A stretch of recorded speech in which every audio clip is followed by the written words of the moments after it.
2024 সালে বাংলাদেশ থেকে ইউরোপের মাটিতে কী পরিমাণ লোক গিয়েছে আমি সেটা তথ্য দিব। পাশাপাশি 2025 সালে আপনারা যারা ইউরোপে যেতে চাচ্ছেন কাজের ভিসায়, বৈধ কাজের ভিসায়, আপনারা সিদ্ধান্ত নিতে সুবিধা হবে আজকের ভিডিওটি দেখলে। আপনারা কোন দেশ ট্রাই করবেন, কোন দেশ ট্রাই করবেন না। আমি শুধুমাত্র তথ্য দেওয়ার জন্য আপনাদের সামনে উপস্থিত হলাম।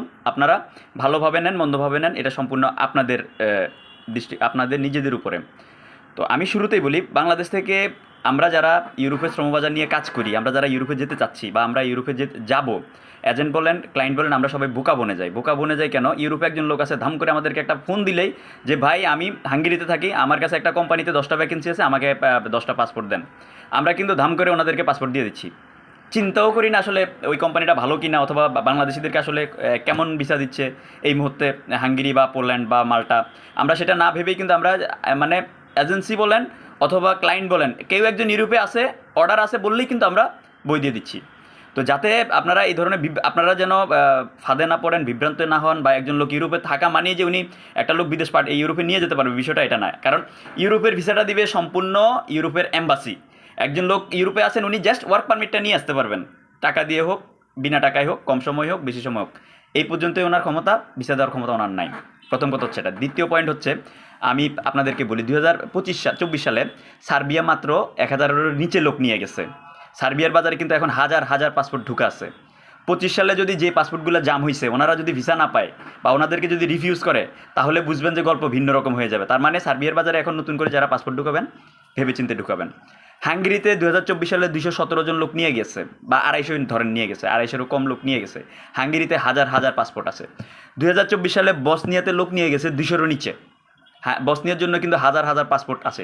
বাংলাদেশে আমরা দুষ্ট লোক যারা আছে, আমরা থিওরি বিক্রি করে মানুষের কাছ থেকে পাসপোর্ট নিই, কাজ করে দিতে পারবো না। বা ইউরোপ থেকে যে কোনো একজন আমাদেরকে ফোন দিলে আমরা মনে করি যে আসলে কাজ হয়ে যাবে, এটা ভেবে আমরা পাসপোর্ট নিচ্ছি। মানুষের স্বপ্ন নিয়ে কিন্তু আমরা খেলা করতেছি, নিজেরা জেনে হোক না জেনে হোক। তো আপনারাও কিন্তু এভাবেই কিন্তু ব্যবসায়ী বলেন, ক্লায়েন্ট বলেন, সবাই কিন্তু এই ফাঁদে পড়ে যাচ্ছেন। স্লোভেনিয়া 250-এরও নিচে লোক নিয়ে গেছে। গ্রিস 300-র নিচে লোক নিয়ে গেছে। নর্থ মেসিডোনিয়া 500-র নিচে লোক নিয়ে গেছে। চেক প্রজাতন্ত্র 30 জনের নিচে লোক নিয়ে গেছে। মন্টিনিগ্রো আপনার 10 জনের নিচে লোক নিয়ে গেছে। তাও এগুলো ধরেন হাই প্রোফাইল বিজনেসম্যান। 2024 সালে যেহেতু মন্টিনিগ্রোতে 7 জন লোক গেছে, নয়তো বা স্টুডেন্ট ক্যাটাগরিতে কোনোভাবে ওনারা ভিসা পাইছে। আয়ারল্যান্ড 50 জনের নিচে লোক নিয়ে গেছে। মলদোভাতে 20 জনের নিচে লোক নিয়ে গেছে। ইতালিতে 700 জনেরও কম লোক গিয়েছে। অথচ দেখেন হাজার হাজার পাসপোর্ট। কিন্তু আপনার যুক্তরাজ্যে 3300 জনের কম লোক নিয়ে গেছে। রোমানিয়াতে তাও 3500 জনের কম লোক নিয়ে গেছে। ক্রোয়েশিয়াতে 2600 জনের কম লোক নিয়ে গেছে। পোল্যান্ডে 200 জনের কম লোক নিয়ে গেছে, কিন্তু পোল্যান্ডের জন্য হাজার হাজার পাসপোর্ট কিন্তু জমা আছে। মাল্টায় 400 জনেরও কম লোক নিয়ে গেছে। পর্তুগালে 1000-এরও কম লোক নিয়ে গেছে। কসোভোতে 500-রও কম লোক নিয়ে গেছে। বুলগেরিয়াতে 450-রও কম লোক নিয়ে গেছে। এখন আপনারাই বুঝেন, বিচার আপনাদের কাছে দিলাম, আপনাদের সামনে তথ্য উপস্থাপন করলাম, কোন দেশে আপনারা ফাইল জমা দিবেন কি দিবেন না। তবে আমার ব্যক্তিগত রিকোয়েস্ট থাকবে, আপনারা ভালো এজেন্সি পাইলে আপনারা এই মুহূর্তে ক্রোয়েশিয়ার জন্য ট্রাই করেন। নসেত আপনারা পূর্ব ইউরোপের কোনো দেশের জন্য ট্রাই না করাটাই বেটার। আগে দেখেন সার্বিয়ার বাজারটা আগামী 4-5 মাস অবজারভেশন করে কোন দিকে যায়, তাহলে সার্বিয়ার বাজারে পাসপোর্ট ঢুকান।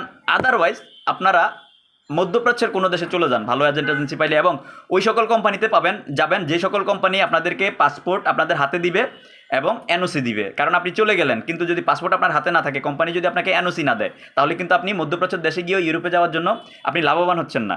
মানে আপনি একটা জেলখানা থেকে মুক্ত হয়ে আরেকটা জেলখানায় বন্দী হয়ে গেলেন, বিষয়টা এমন। তো মধ্যপ্রাচ্য থেকে কিন্তু ভালো ভিসা দিচ্ছে। যেমন আমরাও চেষ্টা করতেছি কাতারে বেশ কয়েকটা কোম্পানির সাথে ডিট করে, যে লোক কাতারে যাবে, কাজ দিতে হবে, ওখান থেকে পরে আপনার এনওসি দিয়ে দিতে হবে, লোক ইউরোপে যাওয়ার জন্য লোকগুলো ঢুকবে। তো আপনারা চাইলে ভালো এজেন্সি পাইলে এই ফর্মুলায় কেউ কাজ করলে সেটাও করতে পারেন। কারণ মধ্যপ্রাচ্যের যে কোনো দেশ থেকে ইউরোপের এক দেশ না এক দেশে আপনি ট্রাই করে সফল হবেন। ধন্যবাদ, ভালো থাকবেন, ভালো রাখবেন। আমার এই সমসাময়িক তথ্যটা দেওয়া উচিত মনে করেছি বিধায় আমি দিয়েছি। আমার তথ্যের কারণে যদি আপনারা কেউ উপকৃত হন, এখানেই আমার সফলতা। আমি ভিসা বিক্রি করার জন্য আমি সোশ্যাল মিডিয়াতে আসি না, আমি শুধুমাত্র তথ্য দিয়ে সহযোগিতা করার জন্য আসি।